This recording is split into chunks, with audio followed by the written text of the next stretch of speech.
অনেক রকম প্রতারণার কথা শুনেছেন, কিন্তু সাহিত্যে প্রতারণার কথা শুনেছেন? প্রতারিতরা হলেন রাজ্যের একাধিক জেলার শতাধিক কবি ও সাহিত্যিক। এই ফাঁদে পা দিয়ে প্রত্যেকেরই দণ্ড দিতে হয়েছে বেশ মোটা অঙ্কের টাকা। পুলিশি হস্তক্ষেপে সেই প্রতারণার প্রকাশ ঘটল আজ শান্তিপুরে। কি ধরনের এবং কিভাবে এই প্রতারণা, জানুন বিস্তারিত। নদিয়ার শান্তিপুরের কল্লোল সরকার নামে এক ব্যক্তির নিজেকে সাহিত্যিক পরিচয় দিয়ে সোশ্যাল মিডিয়ায় অবাধ বিচরণ। তারই সুবাদে রাজ্যের একাধিক জেলার কবি সাহিত্যিকদের সাথে পরিচয়। তাদের লেখা ও কবিতা প্রকাশের প্রতিশ্রুতি এবং বিভিন্ন অনুষ্ঠানের মাধ্যমে তাদের সংবর্ধনা এবং সরকারি শংসাপত্র প্রদান করে থাকেন, যার সত্যতা নিয়ে প্রশ্ন চিহ্নের মুখে। আজ সেরকমই এক অনুষ্ঠানের আয়োজন করেছিলেন তিনি শান্তিপুরে। এসব কবি সাহিত্যিকদের কাছ থেকে মোটা অঙ্কের টাকা নিয়ে ঘটা করে অনুষ্ঠান করার কথা সকলকে জানিয়ে ডেকে আনেন রাজ্যের বিভিন্ন জেলার শতাধিক কবি ও সাহিত্যিকদের। এসে দেখেন তারা প্রত্যেকেই প্রতারিত হয়েছেন। অভিযোগ, রীতিমতো অনুষ্ঠানের নাম করে টাকা তুলে প্রতারণা করা হয়েছে আগত সাহিত্যিক ও কবিদের সাথে। এই ঘটনাকে কেন্দ্র করে রবিবার সকাল থেকেই শোরগোল পড়ে যায় নদিয়ার শান্তিপুরে। জানা যায়, শান্তিপুরের একটি স্কুলের হলঘরে নবজাগরণ সাহিত্য পরিবারের পক্ষ থেকে এক সংবর্ধনা ও সাংস্কৃতিক অনুষ্ঠানের আয়োজন করা হয়, যেখানে আগত প্রত্যেক কবিদের এবং সাহিত্যিকদের বলা হয়েছে জেলার উচ্চপদস্থ আধিকারিকরা উপস্থিত থাকবেন। সেই মতো রাজ্যের বিভিন্ন প্রান্ত থেকে প্রায় শতাধিক কবি ও সাহিত্যিক ট্রেনে করে শান্তিপুর এসে পৌঁছান। এরপর গন্তব্যস্থলে গিয়ে দেখেন অনুষ্ঠানের কিছু আয়োজন করা হয়নি। তার সাথে সোশ্যাল মিডিয়া মারফত যোগাযোগ হয় প্রবীণ সাহিত্যিক ও কবিদের সাথে। এই অনুষ্ঠানে ফোনই আমন্ত্রণ জানানো হয়েছিল, কিন্তু আজ সকালে এই চিত্র দেখতে পেয়ে ক্ষোভে ফেটে পড়ে আগত সাহিত্যিক ও কবিরা। কর্ণধার কল্লোল সরকারের সাথে যোগাযোগ করলে তাকে ফোনে না পাওয়ায় অনেকেরই সন্দেহ তৈরি হয়। তারা জানতে পারেন হঠাৎই ওই কর্ণধার কল্লোল সরকার অসুস্থ হয়ে পড়ে। যদিও অসুস্থতার কথা শুনে প্রত্যেকে চলে যান শান্তিপুর হাসপাতালে। সাহিত্যিক ও কবিদের দাবি, এই সংগঠনের মাধ্যমে বিভিন্ন সরকারি ডিগ্রি প্রদান করা হয়, কিন্তু কিভাবে সেটা সম্ভব তা তাদের কাছে অজানা। যদিও বিভিন্ন ধরনের অভিযোগ উঠে আসাতে শান্তিপুর হাসপাতালে পৌঁছান পৌরসভার চেয়ারম্যান সুব্রত ঘোষ। পাশাপাশি ঘটনাস্থলে যায় শান্তিপুর থানার পুলিশ। অন্যদিকে পুরো ঘটনার ব্যাখ্যা জানতে সংগঠনের দুই কর্ণধারকে আটক করে শান্তিপুর থানার পুলিশ। কি বলছেন শান্তিপুরের চেয়ারম্যান সুব্রত ঘোষ এবং প্রতারিত কবি ও সাহিত্যিকরা, শুনুন। Bureau report. আজকে মূলত কি কারণে আপনাদের আশা ছিল? এখানে আমাদের ইনভাইট করেছিল, আমাদের সম্মাননা দেবে এবং একক বই দেবে বলে। আচ্ছা, মানে এটা কি প্রত্যেক বছর করে থাকে কোনো অনুষ্ঠান? শুনেছি প্রত্যেক বছর করে, কিন্তু মাঝখানে করোনার জন্য বা যাই হোক যে কোনো কারণে 2-3টে অনুষ্ঠান করতে করেননি। এই বছর আমাদের সম্মাননা দেওয়ার জন্য সেইভাবে সবাইকে ইনভাইট করেছে। এখানে আমাদের বলেছে ডিএম থাকবে, বাংলাদেশের হাই কমিশনার থাকবে, আপনাদের এসপি থাকবে এখানকার, এবং অনেকেই থাকবে। তার জন্য কোনো পয়সা নেওয়া হয়েছিল আপনাদের কাছ থেকে? পয়সা হ্যাঁ নিশ্চয়ই নিয়েছে। একক বইয়ের জন্য নিয়েছে 3150 টাকা, আর একটা ডক্টর B.R. আম্বেদকর পুরস্কার পাচ্ছিলাম আমি, সেখানে নিয়েছে 500 টাকা। এই যেটা জানা যাচ্ছে যেটা ডক্টরেট থেকে শুরু করে সবটা নাকি এখান থেকে দেওয়া হয়, ওটা কি সম্ভব? নাকি ডক্টরেটও দিতে পারে, ওনার সেই ক্ষমতা রয়েছে। আমি জানি না কেউ ডক্টরেট দিতে পারে কিনা। আমরা জানি যে 4 বছর আপনার করলে, পড়াশোনা করলে একটা সাবজেক্টের উপরে সেটা ডক্টরেট পাওয়া যায়।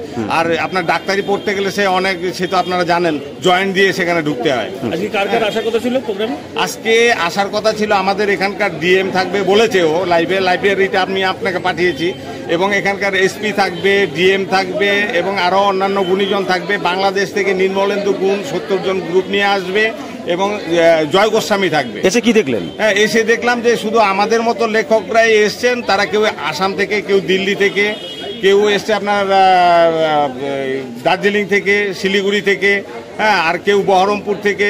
মানে সংগঠনের নাম করে কি এটা মনে হচ্ছে কোথাও প্রতারণা? তাই তো মনে হচ্ছে। তা না হলে তো মানে আমরা ভাবতাম না। আজকে যদি অনুষ্ঠানটা সুন্দরভাবে পরিচালনা করতো তাহলে আমরা ভুলে যেতাম যে না, এটা নিয়ে প্রতারণা হচ্ছে না। আমরা সাহিত্য জগৎ নিয়ে কিছু গ্রুপ এরকম প্রতারণা করছে, তার মধ্যে ওয়ান অফ। ওনার সঙ্গে শেষ কখন কথা হয়েছে? আমার সাথে শেষ কথা হয়নি। শেষ কথা হয়েছিল, সেটা কোথায় গেল? এই যে এই ভাই, না বলুন, আপনি বলুন। এই সকাল 9টা অবধি কথা হয়েছে। কি নাম আপনার?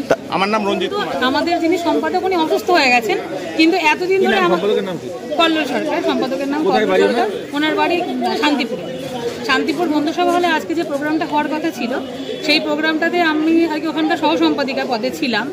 তো আমাদের সভাপতি এসছেন, আমাদের আরও যারা কমিটির লোক তারা এসছেন, কিন্তু সমস্ত দায়িত্বটা উনিই নিতেন। টাকা পয়সার ভার, ডক্টরেট দেওয়া, বই দেওয়া, সব হ্যাঁ এরকমই আর কি হয়েছে। না আমি টাকার অ্যামাউন্টটা দাদা ঠিকঠাক বলতে পারবো না, কিন্তু উনি এটা সভাপতির কাছ থেকে না শুনেই করেছিলেন এবং কোর্টের থেকে অনেকে পেয়েওছে ডক্টরেট। তো আজকে সেই প্রোগ্রাম আমাদের ত্রিবার্ষিক আজকে প্রোগ্রাম হওয়ার কথা ছিল, উনি আমাদের বলেন আজকে প্রোগ্রাম হবে। অনেকে আমি স্ক্রিপ্ট রেডি করেছিলাম। তারপর আপনার যারা যারা সম্মাননা পাবে, যারা একক সংকলন পাবে তাদের বইয়ের লিস্ট দেওয়া হয়েছে। সেইভাবে আমরা আজকে এসেছি, কিন্তু এসে দেখি আজকে সেই হলটা বুক হয়নি। আর সব থেকে বড় কথা হলো উনি অসুস্থ। কতজন এসেছেন ওখানে? এখানে প্রায় 70 জন আছেন, আমাদের লজে 70 জন আছেন।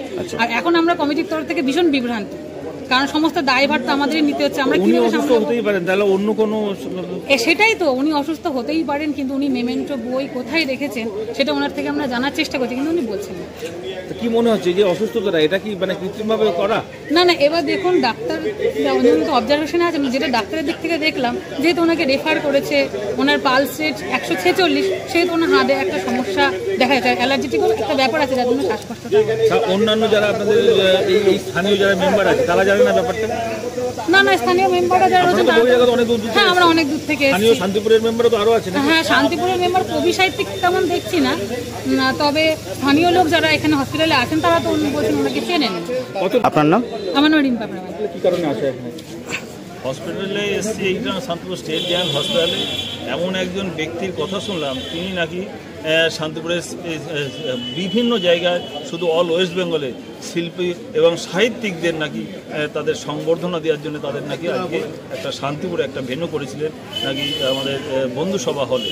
এবং এই মানুষগুলোকে যে কিভাবে শান্তিপুরের মানুষ হিসেবে আজকে আমি চেয়ারম্যান হিসেবে আমার লজ্জা লাগছে।